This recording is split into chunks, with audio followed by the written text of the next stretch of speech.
On va donc décortiquer ensemble, dans les minutes qui viennent, le fameux secret d'un chien qui reste serein, même quand ses maîtres ne sont pas là. On va voir comment on peut littéralement transformer cette anxiété de séparation en une confiance quasi absolue. C'est la grande question, n'est-ce pas? Pour y répondre, on part de l'histoire d'Élise et de son chien, Oscar. Pour eux, un simple petit rituel avec un foulard a tout changé. Mais alors, comment c'est possible? Eh bien, la réponse, elle tient en 2 mots. Un concept vraiment puissant, les ancres émotionnelles. Bon, allez, on plonge dans le vif du sujet. On laisse un peu de côté l'anecdote et on rentre dans la science derrière tout ça. Qu'est-ce que c'est au juste une ancre émotionnelle? Et surtout, pourquoi est-ce que ça marche aussi bien sur nos compagnons à 4 pattes? Voilà, la clé, elle est là. Il faut comprendre qu'un chien, il n'a pas du tout la même notion du temps que nous. Pour lui, 5 minutes ou 5 heures, l'incertitude reste la même. Et c'est cette incertitude qui est la source de toute l'anxiété. L'ancre émotionnelle, c'est justement ce repère tangible, ce signal concret qui vient lui dire « Eh, tout va bien, je reviens toujours ».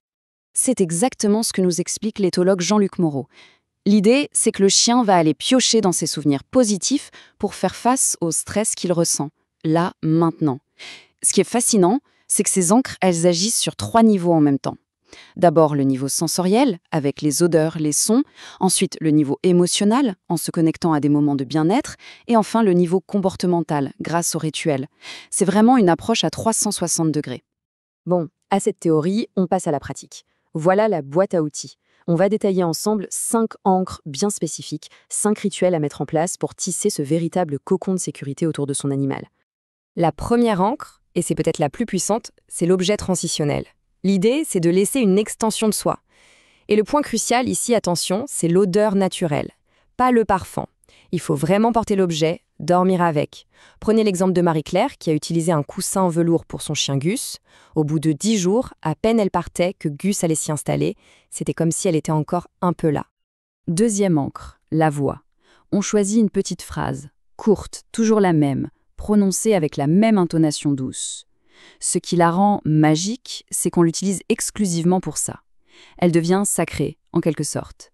Elle est associée uniquement au cycle départ-retour. Paul, par exemple, l'a fait avec Rex, son berger belge.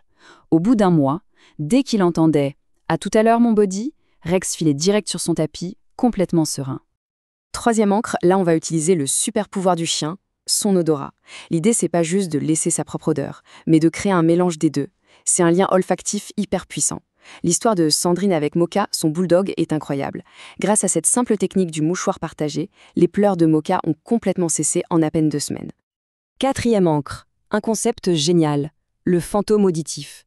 L'idée, c'est de créer une présence sonore, mais sans être trop direct. Un enregistrement de soi en train de lire, de fredonner, diffusé tout doucement en boucle. Thierry, lui, a enregistré sa lecture du journal pour son chien Pépito. Pour le chien, c'est comme si son maître était juste dans la pièce d'à côté. Le stress s'est envolé. Et enfin, la 5e ancre, et c'est celle qu'on oublie tout le temps. Le retour. Un retour super explosif, plein d'effusion. Ça peut en fait renforcer l'anxiété. Alors que ce rituel calme, prévisible comme le décrit Nathalie, ça diminue l'hypervigilance du chien. Il sait exactement comment les retrouvailles vont se passer. Et ça le rassure énormément pendant toute l'absence. Bon, maintenant, pour vraiment voir la puissance de toutes ces ancres qu'on les combine, on va regarder un cas concret. Un cas même un peu extrême. Je vous présente l'histoire de Balto. Alors là, la situation de Balto, elle était vraiment critique. C'est un malinois de 18 mois et son anxiété était si sévère qu'elle se manifestait par des hurlements constants, de la destruction massive et même de l'automutilation. Ses maîtres, Julien et Sophie, étaient complètement à bout. Ils en étaient arrivés à envisager de devoir s'en séparer. Et voilà le plan d'action qu'ils ont suivi à la lettre. C'est un excellent exemple de comment faire les choses progressivement. On ne balance pas tout d'un coup, non. Chaque semaine, on ajoute une nouvelle ancre. Ça permet à Balto de s'adapter en douceur, de construire sa confiance étape par étape. Et regardez-moi ces résultats, c'est juste spectaculaire. En moins d'1 mois, un chien qui était au bord de la rupture est devenu capable de rester seul et paisible pendant des heures. C'est la preuve que la méthode, elle fonctionne, même et surtout dans les cas les plus compliqués. Le point crucial, donc, c'est la rigueur. Il y a des pièges à éviter absolument. Par exemple, utiliser la phrase magique pour jouer, ça va diluer tout son pouvoir. S'agiter en partant, ça ne fait que créer de l'anxiété. Et surtout, il faut de la patience. Il faut compter 3 à 4 semaines pour que ces ancres se solidifient vraiment dans l'esprit du chien. Allez, passons maintenant à la concrétisation de tout ça. Comment mettre ça en place de manière structurée? Voici un plan d'action simple, clair, à suivre pas à pas. Pour résumer, voilà l'arsenal complet. Chaque encre a un rôle bien spécifique. L'objet, c'est la présence physique. La phrase, c'est la promesse vocale. Le mouchoir, c'est la connexion partagée. L'enregistrement, c'est la présence auditive. Et le rituel de retour, c'est la prévisibilité qui sécurise.